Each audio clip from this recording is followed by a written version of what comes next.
It's time to talk all about the field for the Belmont at Saratoga. It's going to go as race number 12 on Saturday at Saratoga.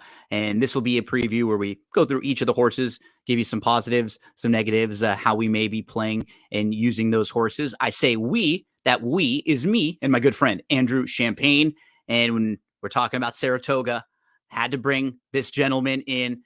I can't even believe I'm telling you this, but Stephanie, my girlfriend, said, "Oh, wow, like Andrew's doing some stuff from Saratoga again. That's a big deal." I said, "Oh my God, if he would have heard that soundbite, he would have just loved to hear that." So doing the Saratogian picks again, back, someone who has had very good success through the years playing the races there. Andrew Champagne, how's it going, buddy? Stephanie, your check is in the mail. Milo will have a nice savings bond coming his way at some point very, very soon. Things are really good here. And look, I've been not shy about this on social media. I am back doing a lot of stuff that I very much enjoy doing for the Saratogian, for the Pink Sheet. Very grateful, not just to the Saratogian, but also to the fine people at Rake Tech, the company that I work for. It's an honor to be back. It's a privilege to be back. And Gino, these are some really good cards we've got coming up this week at Saratoga. Truly a reflection of, I think, the best this sport has to offer. Really hope the weather holds up. So we're recording early in the week for all of you who are watching or listening to this. Andrew and I are talking on Tuesday. So keep in mind, things can change between now and Saturday when the big race comes. But Andrew, the field in particular, it's a really good field. I mean, as far as Triple Crown races are concerned, there's a whole debate about whether or not the Triple Crown should be changed. That's a different podcast in itself. I will say, if we're just judging this particular race, it seems like it's a lot stronger having been run at 1.25 miles than if it were to be run at 1.5 miles. I think just ballpark, there might be 3 more horses that I don't know if they would have taken a shot if it was at 1.5 miles. So I'm not 100% sure about that, because the Derby and Preakness winners are trained by two of the most will take a shot trainers in the game, in the form of Ken McPeak and D. Wayne Lucas. If these were campaigned by somebody that likes to give their horses more time between races, we would see a significantly different field. We would see Seize the Gray off until the Haskell. We would see Mystic Dan off until the Jim Dandy or something like that. But credit to these trainers for running healthy horses as opposed to bubble wrapping them like we see from time to time with certain horses in certain barns. This is a really good field. I don't know how much of it is the 1.25 miles versus the 1.5 miles. I do, however, know that some hardcore traditionalists wanted the Belmont to be 1 5/8 miles. Gino, I feel very confident that, forget a 10-horse field, we may not have had a 5-horse field for a Belmont Stakes contested at that distance. Yeah, I agree with you. So from a gambling standpoint, this is a good race because we have a horse that'll take some money. We have a lot of other options after that. And I mean, on David Aragona's morning line, and he's, in my opinion, the absolute best when it comes to making those. You've got the Preakness winner at 8-1 and the Derby winner at 5-1. If you liked either one of those horses, you're going to get really nice value on them not long after one of their big wins. So it's a competitive group. We flashed the graphic up to start. Everything you need, they've got for you, Andrew, man, this week coming up. You need some help handicapping? How about a webinar with Andy Byers, Steve Christ, and David Aragona? You need PPs, clocker reports, betting strategies. They've got packages for all 4 days. So if you know you're going to be playing Thursday through Sunday, you can get the PPs and the clocker reports for all 4 days, the betting strategies for Saturday. You're all set up Thursday through Sunday. You can get the individual day if you need, and you just want the Saturday package where you can get Saturday PPs, clocker reports, betting strategies, the all access past performances. So you can use the Timeform US stuff from David Aragona and Craig Milkowski.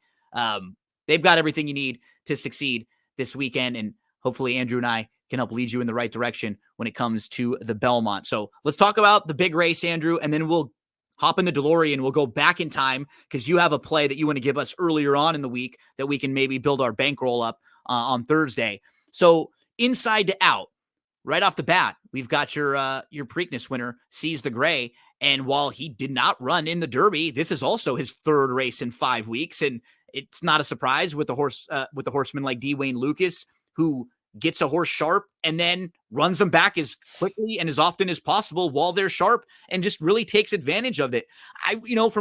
You and I are WWE fans and wrestling fans. I wish everybody was booked this way a lot of the time, right? You're hot, push them right to the top, push them right now, because you never know if you're going to get them back to that level. And what's been fascinating for him, Andrew, in just the last 2 races is it's not that he was a horse who was slow early, but he wasn't a speed horse. He was more of a tracker, kind of mid-pack horse. And for whatever reason in the Pat Day Mile, it kind of caught a good start and were more forward and just decided to go on with it and sit close up throughout, wheeled that right back in the Preakness and just got aggressive. When Imagination didn't want to push him early on, it made his life a little bit easier, but he was still impressive. And it's a horse who really perked up with a big speed figure there. What do you think about him in this spot? As I believe one of our mutual friends, Kurt Hoover, once said about a couple of different horses, Wayne Lucas has made a lot of money putting speed horses on the lead. That's what happened in the Preakness. Jaime Torres, credit to him on a big stage for probably the first time in his career, did not get nervous, did not overthink. How many times do we see horsemen and horsewomen overthink on a big stage? He knew he had a pretty fast horse. He rode the break. He wound up realizing that he was going to get pretty comfortable on the front end. He decided to play Catch Me If You Can. Credit to Mystic Dan. He did not run a bad race. It's just Seize the Gray didn't stop. And I think we now have enough of a sample size to see that this horse is a mud freak. This is a horse that last year at Saratoga broke the maiden by 1 3/4 over Dornock, back when Dornock had some legitimate buzz. That race in the Skidmore is his only defeat on an off-track. Gino, he had an absolute nightmare trip, and I know because I needed him that day. This is a horse that had to steady a couple of times, wound up in the 8-path in a 9-horse field. Truly an eventful trip. This is a horse that I think more than any other in this field, you want to watch the weather forecast. If there is moisture in the track, and if the track is playing kindly to early speed as a result, I think Seize the Gray moves way up. Even if it's a fast track, I think he is a factor. The one thing that I will say, though, is there is some speed in here. Yep. This is not a situation where Seize the Gray has to beat one horse into the first turn and then it's game over. There are several other horses that want to be on the lead. There are several other horses that want to be pressing. Exactly. Yeah. So that is where I would exercise some caution. I think the 8-1 price on Seize the Gray is a slight overlay. I think about 6-1 is fair, but by the same token, you've got a lot of other horses in here that are going to take some money. If you think Seize the Gray can maintain that top form, he's worth a punt at that price. But there's also the factor of, okay, we know D. Wayne Lucas is aggressive. We know he runs his horses. This is his 6th race in 3.5 months, going back to February. That is not a small ask. Having said that, though, if any trainer can get a horse to pull off that kind of schedule, it's probably this guy. Yeah, and it's not that I have many knocks on his overall form. I just, as you're pointing out, there's more speed in this race. He is wheeling back quickly again now with a lot of racing here. I just think there are other horses in here, a lot of them that might be better than him, and I'm not sure if he's going to get as advantageous of a trip to turn the tables on some of those form-wise as we saw in that Preakness. So, yeah, with other speeds to the outside, we continue along, and Resilience was one of the last horses that they made the decision on, Andrew. He's really interesting to me because, you could see in the Risen Star, you're just a little behind some of the top 3-year-olds at that point. Sierra Leone, Track Phantom, Catching Freedom, they were all a little better than him that day. He sat a pretty good trip. They put him in one of the softer 3-year-old prep races in the Wood Memorial. He got a great trip in that race. He won nicely. And then in the Derby, he gets bumped a bit at the start. He kind of hops a little bit. But he actually ends up sitting a pretty good trip. He's about 7th or 8th going into the turn, and then he's sitting about 5 lengths off in a nice spot. Problem is he's a little bit wide. He's about 3-4 wide, and he has to make this move at the top of the lane. He makes the move, and I think a lot of people went, who is that making that move? Because he was right on the lead within about a half length, maybe even on even terms with the top tier of horses. And then Mystic Dan was able to kind of kick on from there. But he made that huge move off of a wide trip. And now instead of post 18, he gets post 2. This is a barn for Belmont, who was a little trepidatious on whether or not they were going to throw him in here. And they decided to.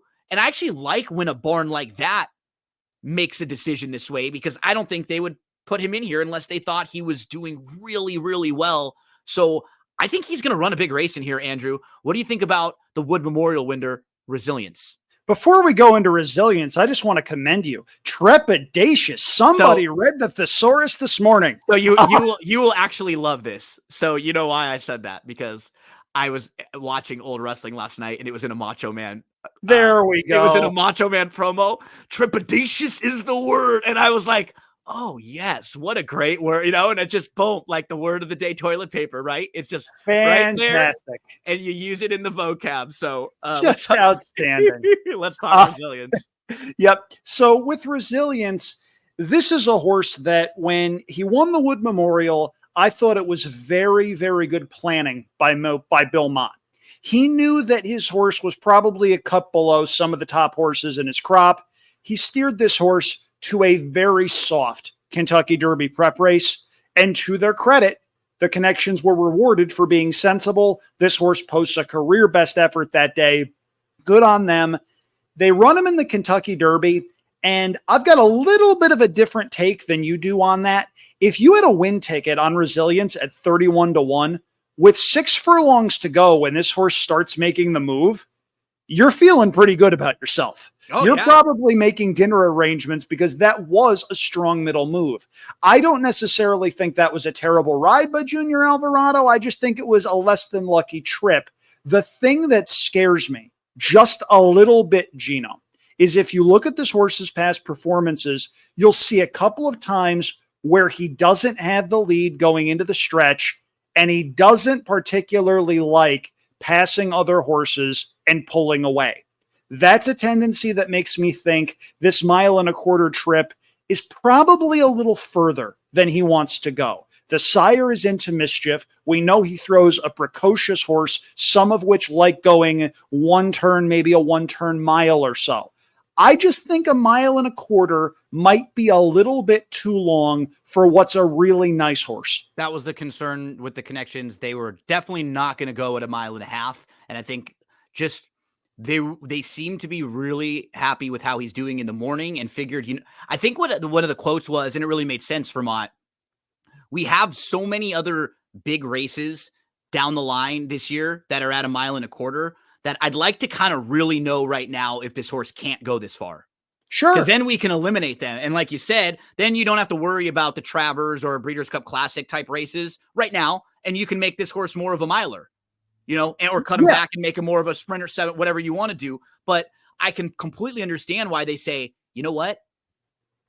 It's a contentious field, but we don't feel like everyone in here is so far ahead of us. Even Sierra Leone, beat this horse by a few lengths a couple times, not necessarily completely overmatched this one. So they take a swing here. They'll get a much better post. You'll get a nice price on the Wood Memorial winner coming into this one for Belmont. He won this thing in 2010. The coach, he's won it 4 times, I believe, with the one Seize the Gray, looking for 5.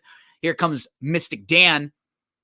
Really cool horse. As going into the Derby, he definitely wasn't one of my top tier horses or on my radar, but he wins the Derby. He gets a nice trip, and then he comes right back in the Preakness with a good effort. And once you start going back through his body of work, and you can just say, yeah, in the Arkansas Derby, he didn't have the best of starts. He still ran fine behind Muth and Just Steel. And, Smarty Jones, he was maybe a little too on the lead. I think the first few races in his career, they didn't really have his running style quite figured out yet. They were a little more forward than I think they wanted to in all those races. Now they've done such a great job with him, Andrew. What I've been so impressed with him is that they found a way to use some of his strengths from early in his career, the fast starts, but then he can sit and they can place him where he wants, and he's super push button. They ask him multiple times to go, and he'll move into a nice spot and just second best. He actually ran right by.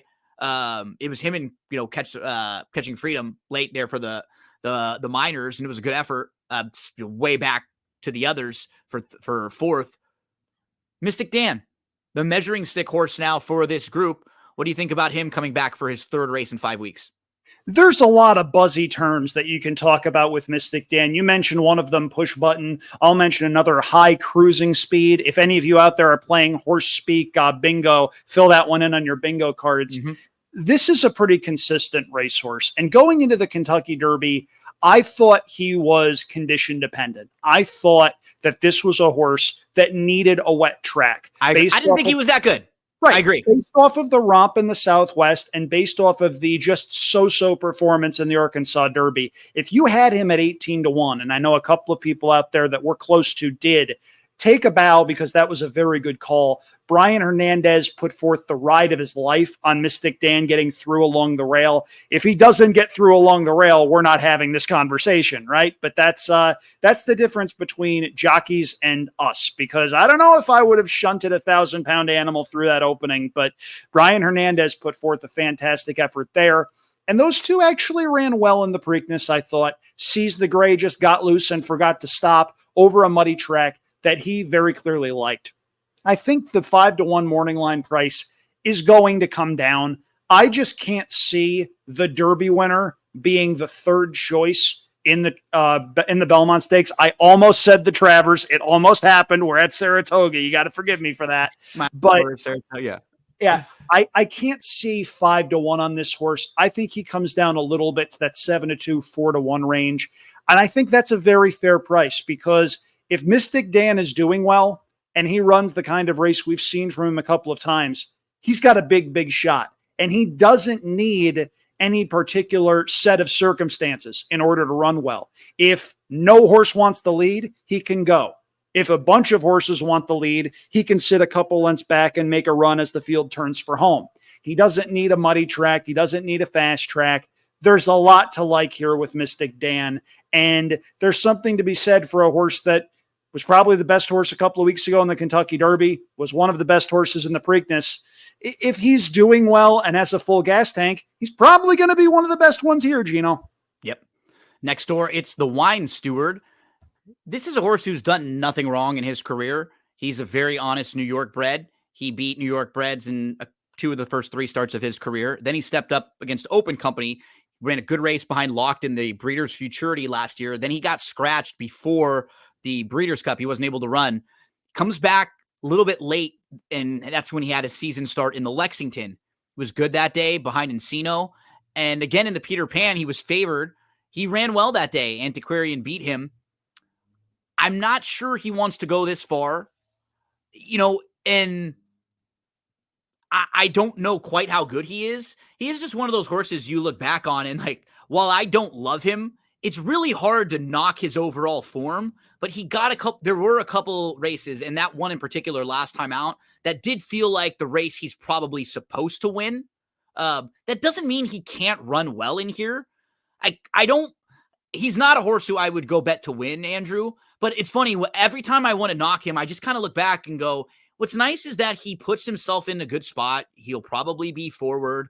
I just really don't think 1.25 miles is exactly what he wants, but if he showed up and gave you his career best effort, third start off the bench, was in the race early and then tired late, was trying hard and dug in and ran third, that wouldn't shock me. The top 3 finishers from the Peter Pan show up in this race. I'm not crazy about that race at all. I don't think it was that strong. No, it wasn't. And you mentioned it. The Wine Steward is supposed to win that race. So we can talk while you're talking, because Antiquarian's right next door. He beat him in the Peter Pan. Yes. The grade 3 Lexington I can forgive a little bit, because the Wine Steward had been off since October, probably needed a race, and I thought ran fine chasing a horse in Encino that wound up pretty comfortable on the front end. So I can forgive that. He's supposed to win the Peter Pan. He does not win the Peter Pan. And the other thing to keep an eye on, Luis Saez, who may have had a choice between the Wine Steward and Dorno, rides Dorno, who was a non-threatening 10th in the Kentucky Derby. I think that says a fair bit. I think the Wine Steward is a very nice horse. There are a lot of very rich races for New York breds still left on the calendar. I think if he concentrates on those races moving forward, he could potentially be odds on in most of them and have a very, very good year. And he These might just waters be a little shorter too. He might just be exactly. like a mile. That Yeah, might be closer to what he likes best. Or yeah. if These this was a waters just race, seem a little bit too deep is where I'm and going. and I think too deep and too much other early speed. Yep. If he was one of a few, or there was only 2 early speeds, and maybe this horse could really get out front, then you'd probably upgrade his chances. But it's like we were kind of saying with Seize the Gray. If it Seize the Gray and the Wine Steward, and you have Dornick, and you have Mindframe, and combinations of those 4, that's where it's going to get a little bit tricky. Yep. And we were talking a little bit about Antiquarian, who the overall form, tough to knock. But when he's in the Louisiana Derby and he's facing a little bit better, he kind of gets beat to spots. He's just really a grinder, and so I understand, like, this is a good spot for him. I just think he's a cut below. I really do. It's not even like a knock on him overall. He's nice. He's doing well. He ran by the Wine Steward when the Wine Steward got a better trip. But looking at the Louisiana Derby, he was kind of 3 deep, didn't have a ton of room. He had to back up a little bit. He was kind of 4 or 5 path at the top of the lane. Wasn't the smoothest trip, but it's one of those, just like others more. Yeah, and you mentioned the key word there being grinder. If this race was 1.5 miles, I would like Antiquarian a fair bit more than if it was 1.25 miles, which it is right now. This is a horse that there are some things to recommend. Obviously, he won the Peter Pan, and I think you can draw a line through the Louisiana Derby. He broke through the gate prior to the start of that race. He was wound up. That was his 3rd career start. There were reasons to believe that he had a chance to regress off of a maiden breaking win, 3 back at Fairgrounds in the slop. And figures wise, it wasn't even bad. No, it wasn't bad, but there were reasons to believe that he wasn't going to fire his best shot. Yep. There is room for him to improve, I think, unlike several others in here. If you're playing tries and supers and you want to throw Antiquarian in underneath, I could see that. I don't think this distance is what gets him beat, and I think that's a big plus. You see Johnny Velasquez riding for Todd Pletcher. That always inspires a little bit of confidence. And this is only his 5th career start. There's a chance he moves forward, but in order to win this, I think he needs to move forward and others need to regress. I feel like if he runs 3rd, his connections are going to be pretty happy. Yeah, I agree. Dornick, number 6, your Remsen and Fountain of Youth winner, but has just not taken the steps forward and really progressed from last year, from when he was a 2-year-old. His wins, you can look back on him now. He won on a very speed-favoring bias track in the Remsen. He came back and wins the Fountain of Youth in that race where I think the 3 other top contenders in that race all got scratched in the days leading up to it. And one got scratched right before the race. Yeah. Yep. And the field completely changed. All the speed was taken out of it, and it was a really soft group. The last couple races, he hasn't gotten the lead. In the Bluegrass, that was about as perfect of a race as you could have drawn up for trying out not getting the lead. Hey, what would it be like if we took back and sat off horses? He just was flat. He just ran around in a circle, didn't quicken at all. And I don't know. I think it's a combination of those for me with him. Is like, I don't think he's really progressed. I don't think he wants to be anything other than right on the lead. And there seems like there is a couple other speeds, as we've pointed out. Can you make a case for him in here?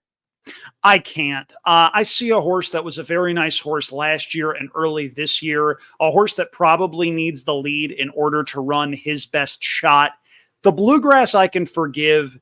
Even the Kentucky Derby, there are some horses where you just draw a line through it, and maybe that's the case with Dorno, who drew the rail. Even so, he has to move forward. And you mentioned there's a lot of speed in here. There are several horses that are going to stalk. You do have Luis Saez. I think he knows he has to go. And if he goes, I think he ensures a fast pace. If you like Dorno, you're probably leading under the wire the first time around, but I don't think you're leading the second time around, and that's the one that counts. We keep moving along through the Belmont Stakes field. Where do we go next, Andrew? To the maiden, Protective.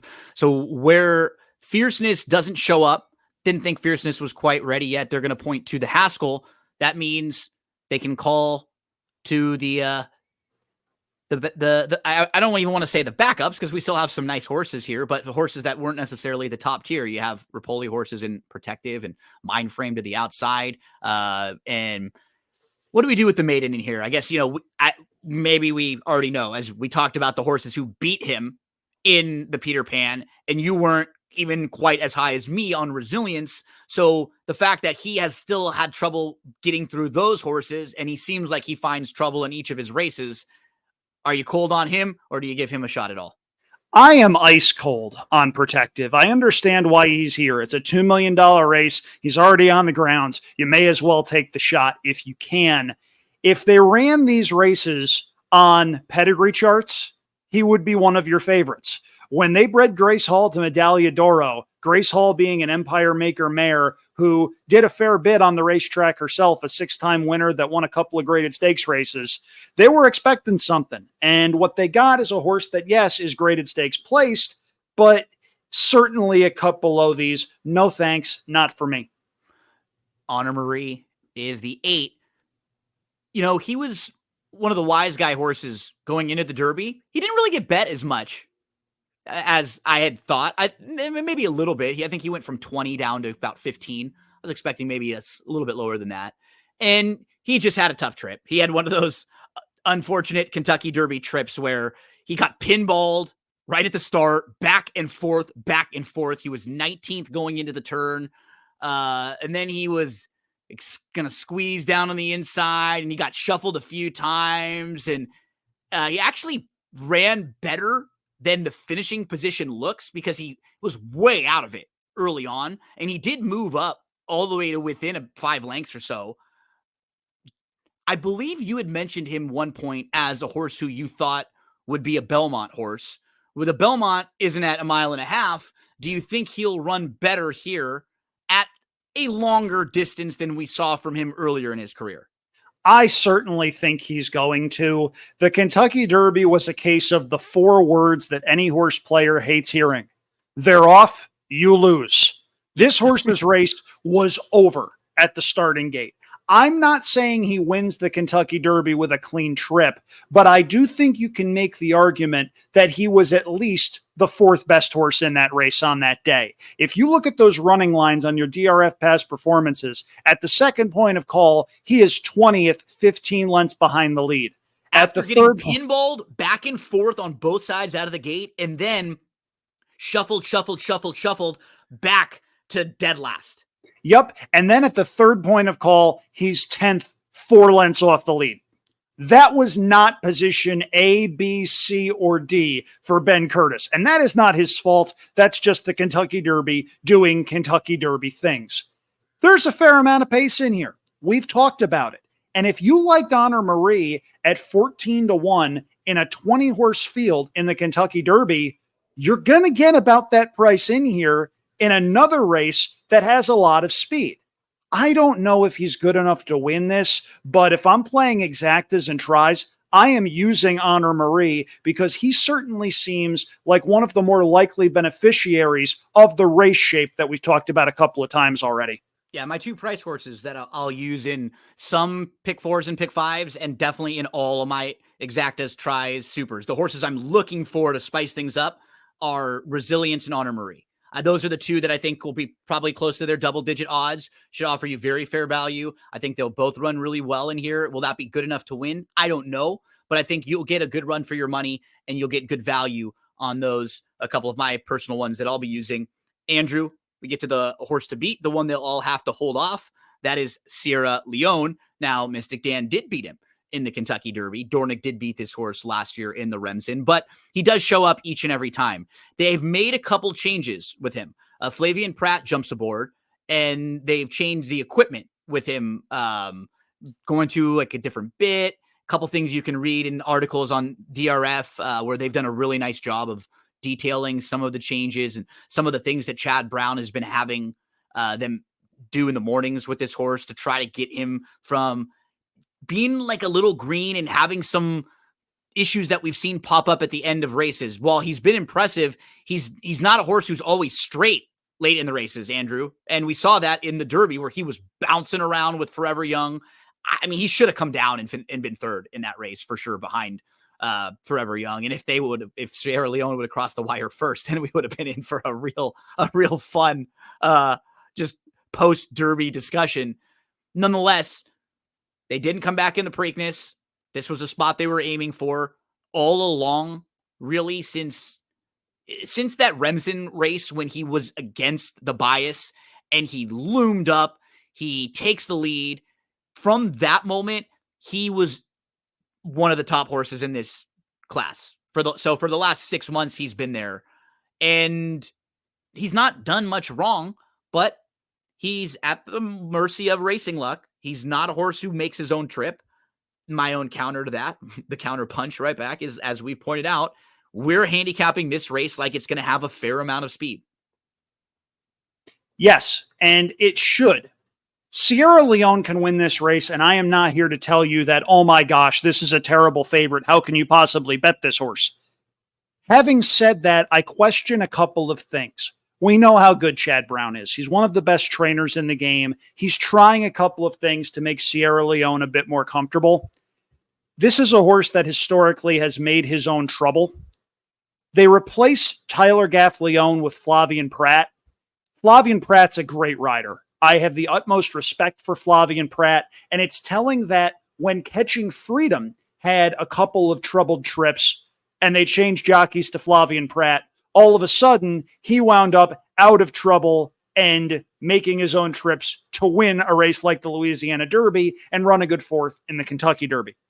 Flavien Prat can move a horse up, but I don't think Tyler Gaffleone was the problem. I think this horse may very well be a head case.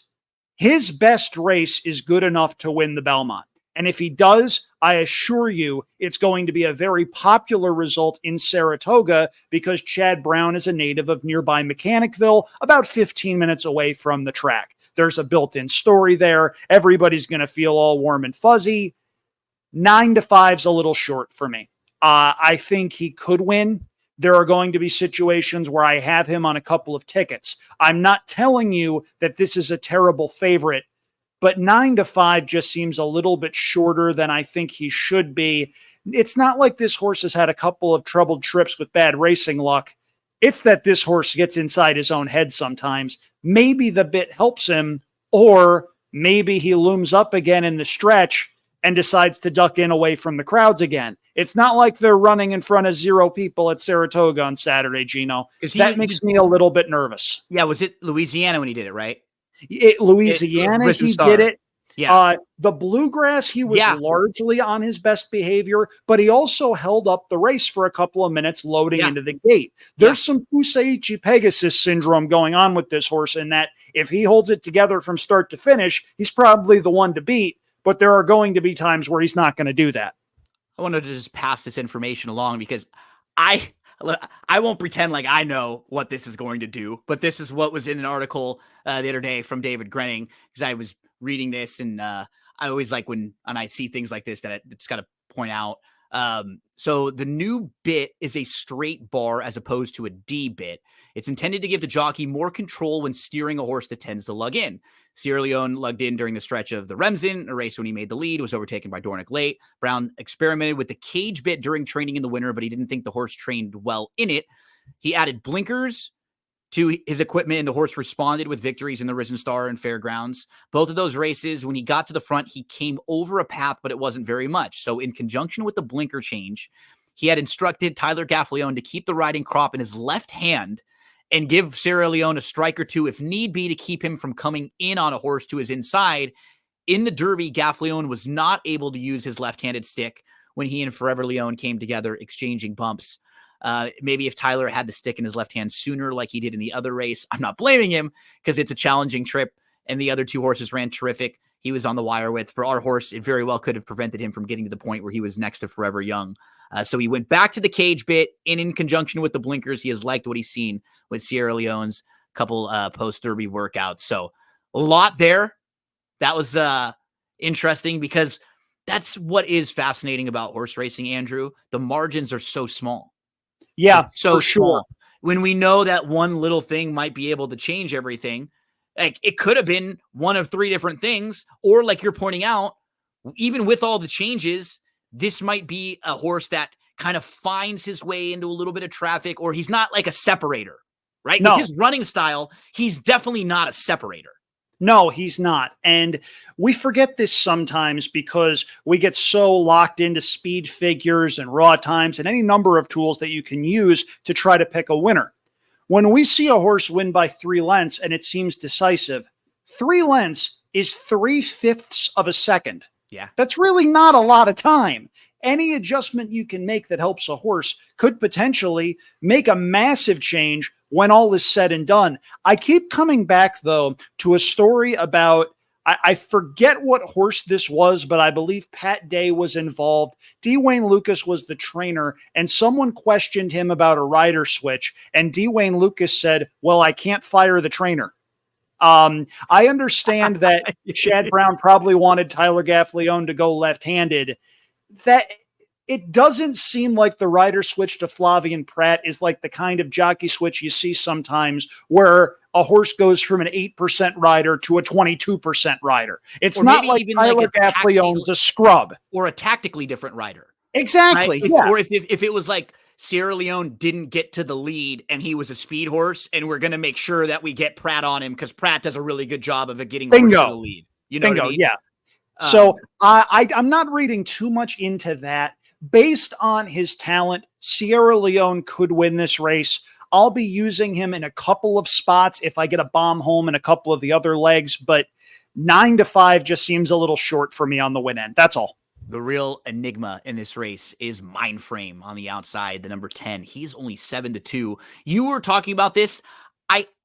I wouldn't be shocked either if just like him and Dan flip-flopped a little bit, maybe in price. Just if they were, and maybe not, because he's a connections horse too, right? He's a Pletcher, Rapoli, Irad Ortiz horse who has some big speed figures with that 103 Beyer speed figure, which is the fastest that any of these horses have run, including your Derby winner, your Preakness winner, and your morning line favorite in here. So on Beyer speed figures, he's run faster than all of them. Now, that was in a sprint race at Gulfstream Park. In his second start, he goes over to Churchill on the undercard.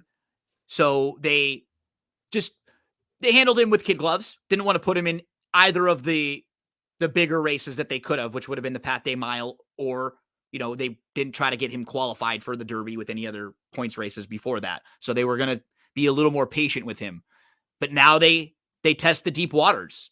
And he's certainly talented, Andrew, but he is spotting this field a lot of experience, and he's never really been tested. I mean, we could probably say that the 9 toughest horses he's ever faced are all in this race. Yeah, and it's not even so much that he's faced lesser quality. We have seen horses rise up through the ranks on class and win big races before. It's happened before. It's going to happen again. The thing that makes me a little nervous about Mindframe is the fact that he has done this with 2 picture-perfect trips. I mean, if you ask Todd Pletcher what he wanted from either of those 2 races, he'd lay something out exactly like what you're seeing on your daily racing form past performances. I'm not here to tell you Mindframe is not talented, but he's going to face genuine adversity in here. You'll wind up with a horse on the far outside going 1.25 miles at Saratoga. That's not a deal breaker. There is a bit of a run going into the first turn, but there's not just speed inside of him. There's legitimate speed. Seize the Gray is going to go. The Wine Steward's probably going to go. We think Dorno has to go with Luis Saez aboard. At a minimum, what's Mindframe's best case scenario going into the turn? He's 3 or 4 wide, stalking 2 or 3 lengths behind the lead. That's not something he's done against very good horses. And he's going to have to do that in this spot. And what we don't know is, A, how he'll react to adversity. B, workout times being what they are, I see a significant step back since he moved to Saratoga. The Oklahoma training track has a history of being a little bit slower than the main track. Horses tend to train there, and it's not unusual to see very fast horses go 4 furlongs in 49 and change. That's just the nature of the way the track is built. But I see 3-4 furlong workouts in 50 seconds or slower. And I don't know if that's because Pletcher already has him where he wants him. I don't know if that's by design, or if it's a case where Mindframe is sitting on the dreaded bounce. That's a lot for me to consider at his likely short price. I'm going to be against Mindframe in this spot. And that is a stark reversal from the last time we talked on one of these podcasts where I was enthusiastically all in on Fierceness, another Micropoli Todd Pletcher product. But I look at this horse and I see a horse that, yes, if he wins the Belmont, you're never going to get 7-2 on him ever again. But I see a lot that indicates he may be sitting on a bounce, and that next time is probably the time you want to bet on this horse after he's got the experience going at this level against the top tier group. From a gambling standpoint, I could never bet him in this race at 7-2. If what's weird is if he was 6 to 8 to 1, he would probably be my top pick. But because I don't think he'll be anything close to that, I can't bet him to win. Now, again, my counter to myself will be he's the type of horse who I get a little bit nervous leaving out of a pick 4 or pick 5, because while he may be a horse that just runs last in this race, he might just be a freak. And if I'm alive in something and I've caught a nice price or two along the way, he's the type of horse who I will be a little scared not having. But I would never go bet him if he was under 6 to 1. So Right. He's really weird, because he is just one of those Jekyll or Hyde type of horses for me, who he'll probably be on a lot of my pick 4 or pick 5 horses, but I can't find myself betting him to win at all because I think there's just such a high ceiling, low floor with him in this spot, with this post, in this particular race against this particular group at a particular price. All of those things put together. It's just a contentious group. I'm glad we got a nice field of 10 lining up. So going back kind of through it one more time, Andrew, just, we're way out, so you don't have to tell me exactly what you're doing, but who are some of the horses that are going to definitely be in the mix for you? I've got a tepid lean on Mystic Dan right now, solely because he's the known quantity, right? We know what he can do against this level of competition, and we're reasonably confident that he's going to fire either his best shot or something remotely close to it that gives him a chance in this field. Add in that he's not going to be favored in all likelihood, and that to me makes him an attractive betting proposition. I'll also be using Honor Marie in a couple of different spots at his likely price, solely because if they go, say, 22-4 to the quarter, 46 to the half, the deep closers are going to be smiling really, really wide. And if you have deep closers, which one do you want? Do you want the deep closer who had an absolutely terrible trip with nothing of his own doing in the Kentucky Derby? Or do you want the closer coming out of the Kentucky Derby whose troubles were caused by himself and ultimately cost him the race? And by the way, that horse that cost himself the Kentucky Derby maybe is going to be a quarter of the price of the other one. Yeah, I've got to use Honor Marie in at least a couple of spots in here. I'll have Sierra Leone on a couple of tickets defensively, but he's not going to be a primary lean for me.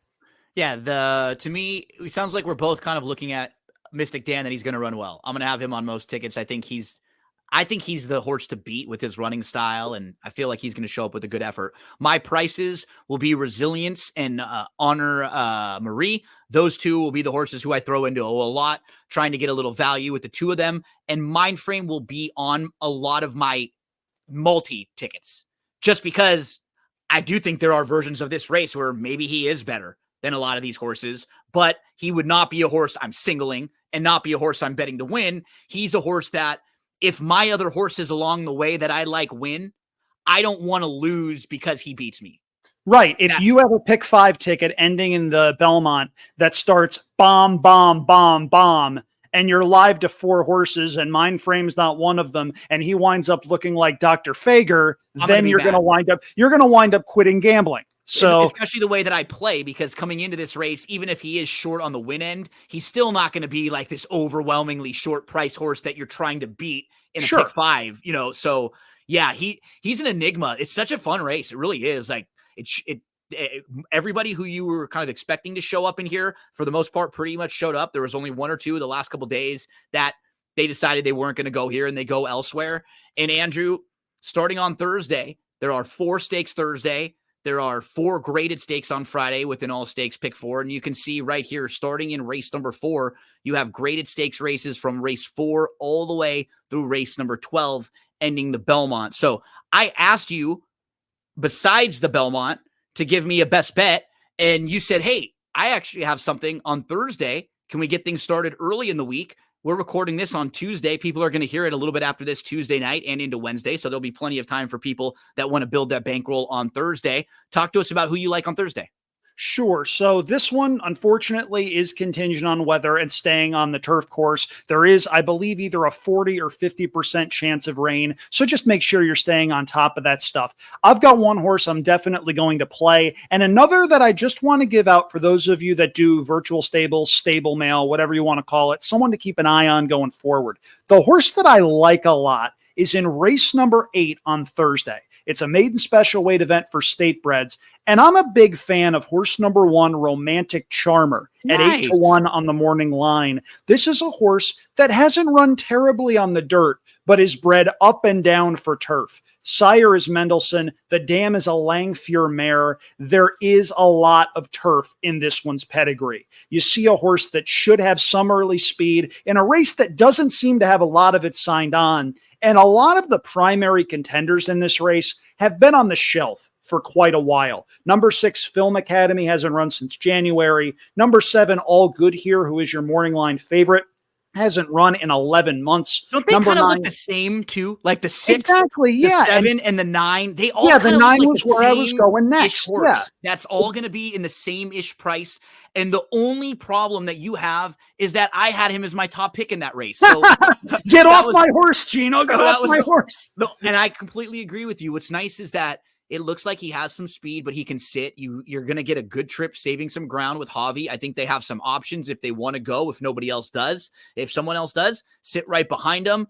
And even if you didn't get a chance to look at the direct pedigree of like some of the direct siblings there, if you were just quickly looking at a race and looking at the pedigree of the one and going, oh, 3-year-old son of Mendelssohn out of a Langfure dam on the bottom side, boom, the first thing you would think was this is a turf horse. Exactly, yeah. And the thing that intrigues me most is I don't think he has to improve much off of the dirt races. No. His last out Beyer speed figure of 72 is the highest such number of any horse in the main body of the field. If this race comes off the turf, there's a main track only horse that I think looms very, very large. But if this stays on the turf and there are no major scratches, I think you're going to get the 8-1 on Romantic Charmer. And given that the back half of the Saratoga card on Thursday seems a little bit chalky to me, I think the favorites in the last 2 races of the day, there's a Wesley Ward 2-year-old in the 9th, and there's a Godolphin Charles Appleby horse in the Belmont Gold Cup.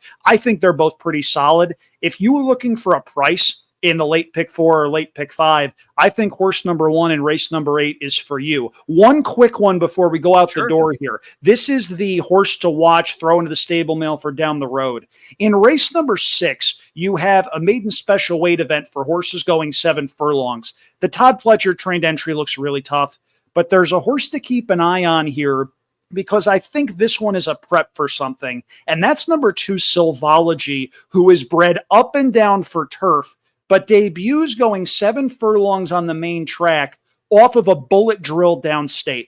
This is a daughter of Blame out of a forestry mare, but if you take a deeper dive into the pedigree, this is a Stuart Janney homebred with a lot of familiar names. Silvology is a full sister to a grade 3 winning turf horse by the name of Onus. The dam is a half to a couple of very nice turf runners by the name of Ironicus and On Leave. This one's 12-1 on the morning line. I don't think Silvology can win this one, but I do think this is a horse you want to use underneath. And if and when they run this horse on the turf, I think that's when you want to take advantage. Well, could you believe it, Andrew? You and I, we actually hit our mark. We had an hour to try to get this thing done because we both had an hour to record, and we're going to do it. So shout out to the two of us as hopefully we were able to lead you in the right direction. And more than anything, I like when in these big races is just, hey, let's talk about every horse, some positives, some negatives, because the one thing, we never know how people are playing. And for some people, you're looking for a fifth or sixth horse to use in the bottom of your exotics. Right, exactly. And that's why I always like going through all these horses and kind of stacking them up or talking about how we might play them, or maybe if the race shapes up this particular way, what could happen. So here's a look at the field, a field of 10 for the Belmont. Andrew gave you a couple of horses to keep an eye on, one in particular on Thursday that could hopefully get your week started in a very nice way, playing the races up at Belmont. Andrew, I know you're pumped, man. You're back doing the selections this week after just a different year for you work-wise. Now you'll be able to be back with the Saratogan. Tell everybody where we can get more from you this week and other places we can find you and anything else you want to plug. Sure. So I'm keeping myself very, very busy. The day job is for a company called Rake Tech. The main website I do a lot of work on is winnersandwiners.com. I do a lot of sports betting industry news and promotional pieces. So if you're looking for a sports betting account out there, that could potentially be a place that you wind up looking to get yourself started. In addition to the Saratoga stuff, which, as I've mentioned, I'm very fortunate to have back. That's something I'm never going to take for granted again. I'll be doing a lot of stuff over at the Alameda County Fair in Pleasanton. Once that meet starts up in about a week and a half, I'll be doing my weekend handicapping seminars. So if you're in the neighborhood, feel free to stop on by. I'm also starting to do a lot of work with the Hong Kong Jockey Club on their English simulcast feed. So if you're up late and you want to see some of the races from Happy Valley and Sha Tin, you will see my face giving selections and talking you through the cards. So that's something that's just come together the last couple of weeks. It's something I am very excited about. And my goodness, Gino, if you think some of these races over here have short fields and not a lot of money in the pools, Hong Kong is the antidote to that. There's a lot of money to go around, and those fields are gigantic. Awesome. Really cool. So we'll be following along with that. Some of my early experiences at TVG was when I was covering some of those races, and they didn't even have the audio sometimes for the race call. So they would tell us to just talk over the race. And it's like, I'm going to do my best to try to call this race. And I'm trying to call one of those races, and they're cutting back from like the overhead view, and then they're cutting. And I'm like, oh no, right in the middle It's great for a fan to watch for sure. I really like that presentation. But if you're trying to call that race from the studio, not easy. Not easy. No, I was right in the groove. Oh no. And I just got to, but anyways, looking forward to following along with that, Andrew. Big week ahead. Good luck to you, buddy, with all of your selections and everything you've got going on. And remember, folks, DRF's got everything you need this week.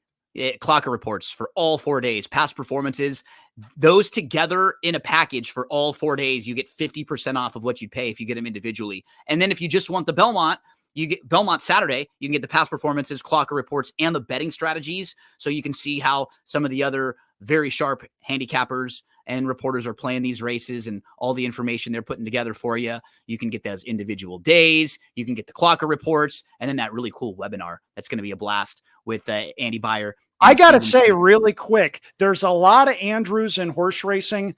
We're all vying for second behind the guy that's on the screen.